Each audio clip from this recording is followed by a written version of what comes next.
आकाशवाणी पुणे. वेदांगी कुलकर्णी प्रादेशिक बातम्या देत आहे. ठळक बातम्या.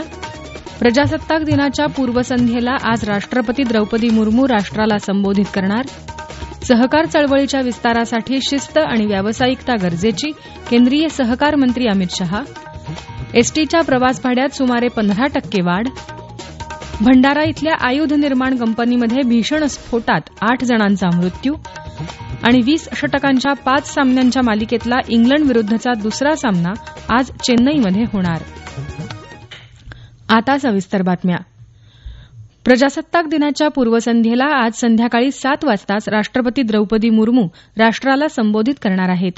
त्यांच्या भाषणाचं थेट प्रसारण होणार असल्यानं आकाशवाणी मुंबई केंद्रावरून दररोज संध्याकाळी 7 वाजता प्रसारित होणारं प्रादेशिक बातमीपत्र आज संध्याकाळी 6:45 प्रसारित होईल. राष्ट्रपतींच्या भाषणानंतर त्याचा इंग्रजी अनुवाद आकाशवाणी आणि दूरदर्शनच्या सर्व वाहिन्यांवरून प्रसारित केला जाईल. 9:30 वाजता आकाशवाणीच्या सर्व केंद्रांवरून प्रादेशिक भाषांमधला अनुवाद प्रसारित केला जाईल. प्रजासत्ताक दिनाच्या सोहळ्यात सहभागी होत असलेले राष्ट्रीय छात्र सेना म्हणजे एनसीसीचे छात्र, राष्ट्रीय सेवा योजनेचे स्वयंसेवक आणि चित्ररथांच्या कलाकारांशी पंतप्रधान नरेंद्र मोदी यांनी काल आपल्या निवासस्थानी संवाद साधला. विकसित भारताचं स्वप्न साकार करण्यासाठी सर्व नागरिकांनी अत्यंत जबाबदारीनं आपापली कर्तव्य पार पाडणं आवश्यक आहे, असं पंतप्रधान यावेळी म्हणाले. आपल्या देशातील विविधता आणि राष्ट्रीय एकता या मुद्द्यांवर त्यांनी भर दिला. सर्वच सहभागींनी विविध राज्यांच्या लोकांशी संवाद साधून एक भारत श्रेष्ठ भारत भावनेला बळकटी द्यावी, असं आवाहन पंतप्रधानांनी केलं. प्रजासत्ताक दिन सोहळ्याचं नवी दिल्लीतल्या कर्तव्य पथावर होणारं संचलन पाहण्यासाठी महाराष्ट्रासह देशभरातून अनेक मान्यवरांना विविध योजनांच्या लाभार्थींना आमंत्रित करण्यात आलं आहे.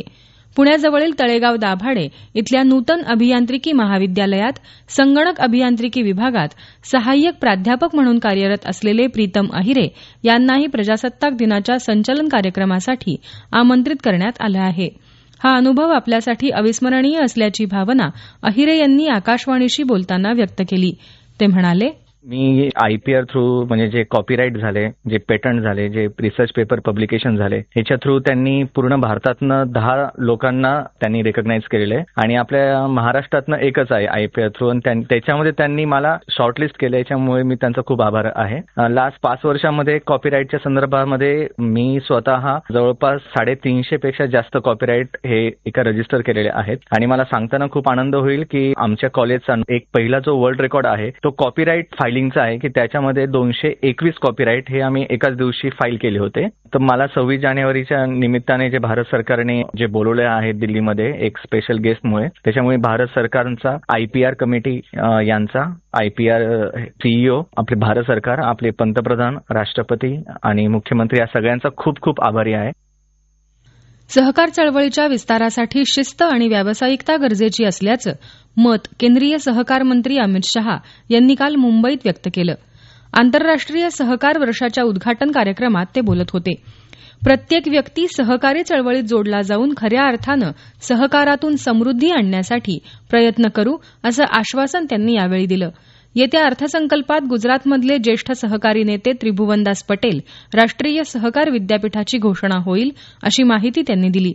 यावेळी अमित शहा यांच्या हस्ते आंतरराष्ट्रीय सहकार वर्षातील कार्यक्रमाची दिनदर्शिका, राष्ट्रीय शहरी सहकार वित्त आणि विकास महामंडळाच्या मुंबईतील कार्यालयाचं उद्घाटन झालं. सर्व शहरी सहकारी बँकांसाठी ही अग्रणी संस्था म्हणून काम करणार असल्याचं त्यांनी सांगितलं. ग्रामीण भागात रोजगार आणि स्वयंरोजगार वाढीला लागण्यासाठी सहकार चळवळ मोठी भूमिका बजावेल, असं उपमुख्यमंत्री एकनाथ शिंदे यावेळी म्हणाले. तर सहकार चळवळीतील संस्थांनी पारदर्शकपणे पुढे जावं, अशी अपेक्षा उपमुख्यमंत्री अजित पवार यांनी यावेळी व्यक्त केली. नाशिक जिल्ह्यात मालेगाव तालुक्यातल्या अजंग इथं झालेल्या सहकार परिषदेलाही केंद्रीय गृह आणि सहकार मंत्री अमित शहा काल उपस्थित होते. सहकाराच्या माध्यमातूनच शेतकऱ्यांच्या उन्नतीचा मार्ग समृद्ध होऊन शेतकरी आत्मनिर्भर होईल, त्यासाठी शेतीला विज्ञान आणि तंत्रज्ञानाची जोड देणं आवश्यक असल्याचं त्यांनी सांगितलं. केंद्र सरकारनं सहकार क्षेत्राला बळकटी देण्यासाठी अनेक उपाययोजना केल्या आहेत, असं सांगून ते म्हणाले, आज नरेंद्र मोदी जी ने सहकारिता मंत्रालय का गठन किया, चीनी मिलों के लिए इथेनॉल की योजना लाए, इनकम टैक्स का मसला हल किया, पैक्स का कंप्यूटराइजेशन किया, पैक्स के मॉडल बायलॉज आए और पैक्स को मल्टी डायमेंशनल गतिविधियों के साथ जोड़ने का काम नरेंद्र मोदी जी ने किया है। और मोदी जी ने अब जो सहकारिता मंत्रालय बनाया है, वो सहकारिता मंत्रालय ने ऑर्गेनिक खेती करने वाले किसानों के उपज को पैकेजिंग और मार्केटिंग के लिए भारत ऑर्गेनिक कोऑपरेटिव लिमिटेड बनाया है। ये ऑर्गेनिक कोऑपरेटिव लिमिटेड मल्टीनेशनल होगा। सर्टिफिकेट वाले किसानों की सारी उपज वो खरीद लेगा और इसको बेचकर जो मुनाफा आएगा वो सीधा किसानों के अकाउंट में डायरेक्ट जमा करने की व्यवस्था की है। या प्रादेशिक बातम्या आपण आकाशवाणीच्या पुणे केंद्रावरून ऐकत आहात। एसटी महामंडळानं प्रवास भाड्यात 14.97% वाढ केली असून ही दरवाढ कालपासून लागू झाली। येत्या 1 फेब्रुवारीपासून रिक्षा आणि टॅक्सीची देखील भाडेवाढ होणार आहे। ही 3 रुपयांची असेल असं परिवहन मंत्री प्रताप सरनाईक यांनी काल बातमीदारांशी बोलताना सांगितलं। 2,000 कोटी रुपयांची देणी तसंच कर्मचाऱ्यांचे पगार यासह इतर कारणांमुळे एसटीची भाडेवाढ अपरिहार्य असल्याचं त्यांनी सांगितलं। भाडेवाढ होत असली तरी जुन्या योजना आणि सवलती कायम राहणार असल्याचं त्यांनी स्पष्ट केलं। कृत्रिम बुद्धिमत्ता विद्यापीठ स्थापन करणारं महाराष्ट्र हे देशातलं पहिलं राज्य असेल असं माहिती आणि तंत्रज्ञान मंत्री अॅडव्होकेट आशिष शेलार यांनी काल सांगितलं। जागतिक शिक्षण दिनानिमित्त विद्यार्थ्यांना त्यांनी शुभेच्छा दिल्या।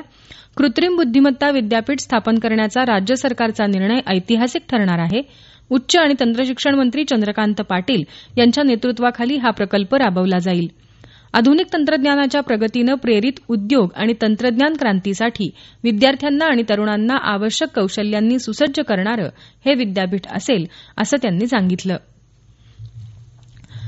भारत ऊर्जा सप्ताह 2025 हा कार्यक्रम 1 लाख चौरस मीटर क्षेत्रफळावर होणार असून सहभाग, प्रदर्शन, क्षेत्रफळ आणि सत्रांच्या दृष्टीनं हा जागतिक स्तरावरील दुसऱ्या क्रमांकाचा ऊर्जा कार्यक्रम ठरेल असं पेट्रोलियम आणि नैसर्गिक वायू मंत्री हरदीप सिंग पुरी यांनी काल मुंबईत वार्ताहर परिषदेत सांगितलं। नवी दिल्लीतल्या यशोभूमी इथं भारत ऊर्जा सप्ताह 2025चं 11 ते 14 फेब्रुवारी दरम्यान आयोजन करण्यात आलं आहे। त्याबाबत हरदीप पुरी यांनी काल माहिती दिली।